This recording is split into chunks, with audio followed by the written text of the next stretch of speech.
Hey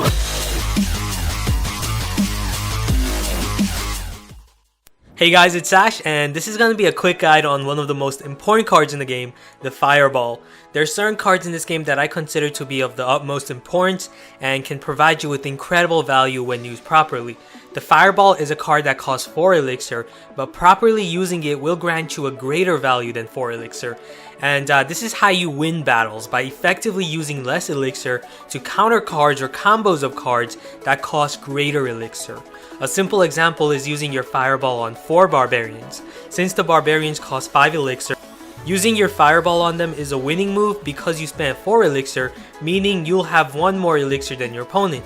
And making these proper plays will allow you to build up more and more elixir, which you can then use to create powerful combos that your opponent will be unable to react to because of his lack of elixir compared to your buildup of elixir.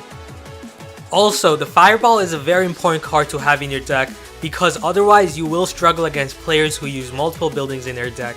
So if your deck does not have the Fireball, Lightning, Rocket, Poison, or the Loon Freeze combo, then you will find yourself struggling against players who use multiple buildings in their deck. This is one of the biggest reasons why I see a lot of people struggling. Instead of using the Fireball, they go with the Arrows card. While the Arrows are a very good card, they will not help against building spammers. So if you don't have one of the aforementioned cards in your deck, then you may want to go with the Fireball instead of the Arrows, or maybe even have both in your deck.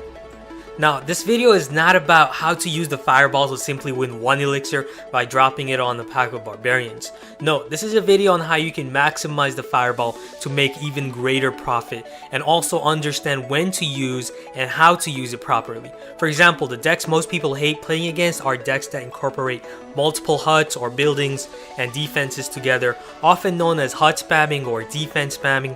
Well guys, in this video I'm going to show you guys that these types of decks are not a problem if you use the Fireball properly.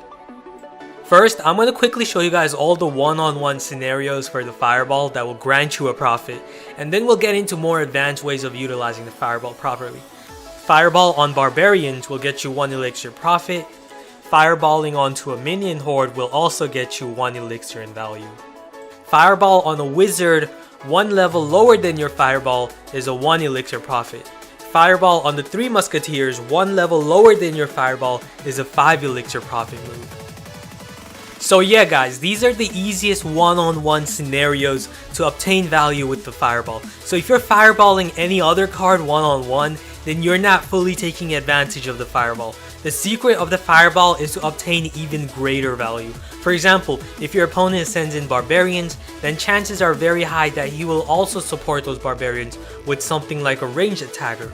So what you should do is not fireball onto barbarians when your opponent has barbarians coming towards you.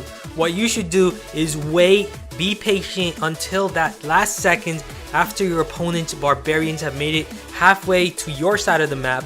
Chances are very high that your opponent will send in something behind the barbarians. So if they send in something like a wizard behind the barbarians, and if you were patient, then you can now fireball onto both the barbarians and wizard at the same time and obtain an incredible value. Now, what about fireballing something like the witch and the arena tower at the same time? In my opinion, this is not a good value move because although you are weakening both the witch and the arena tower at the same time, the witch is still alive and she can still spawn skeletons, which means that your opponent can now safely support her with melee troops in front of her. It's just much better to save your fireball because your opponent will support the witch anyways, so it's much better to fireball the witch and her skeletons and whatever troops your opponent sends in front of her all at the same time. This is a much more rewarding move than to fireball onto the witch and the arena tower at the same time.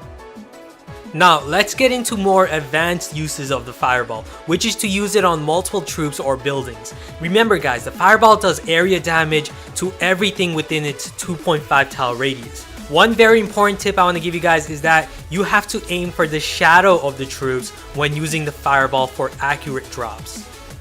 So now let's talk about whether it's a good value move to fireball onto a building and arena tower at the same time. This is one of the many big reasons why people struggle against players who use multiple buildings. I'm going to tell you guys right now that it's a bad idea to fireball in the following manners. Fireball onto a goblin hut and arena tower is a bad move because the Fireball will only do about 45% damage onto the Goblin Hut. The Goblin Hut costs 5 elixir, so 45% damage is only about 2 elixir, while you wasted 4 elixir. Fireball onto a Barbarian Hut and Arena Tower is a bad move because the Fireball will do only about 30% damage onto the Barbarian Hut. The Barbarian Hut costs 7 elixir, so 30% is only about 2 elixir, while you wasted 4 elixir. These are main reasons why players struggle against hut spammers, is because they're throwing away more elixir than the value they're getting in return. So instead, a rewarding move is to be patient and Fireball onto both the Barbarian Hut and Goblin Hut and or Arena Tower at the same time. This is a rewarding move because, for example, a level 6 Fireball does 520 area damage, while a level 6 Barbarian Hut and Goblin Hut together cost 12 elixir and together are 2880 HP.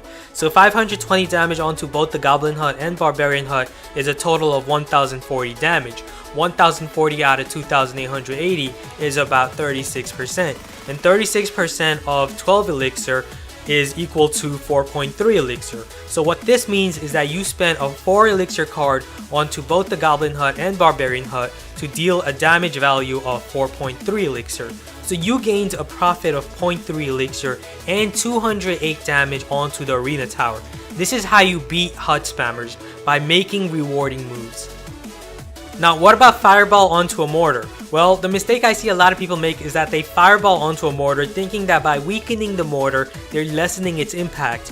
But this is a bad move. The mortar is a 4 elixir card, while your Fireball is also 4 elixir. But Fireball onto a mortar will only do about 45% damage to it, which is only about 2 elixir in value. So you're actually throwing away 2 elixir when you throw your Fireball onto a mortar. So instead, what you should do is force your opponent into defending the mortar and then place your Fireball onto both the mortar and whatever else your opponent placed to defend the mortar. For example, if they place the Barbarians to protect the mortar, then Fireballing onto both the mortar and the Barbarians at the same time is a very rewarding move.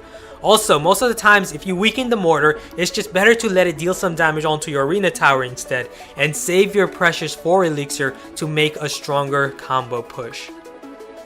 Another mistake I see people making is dropping their Fireball onto the Elixir Collector one-on-one.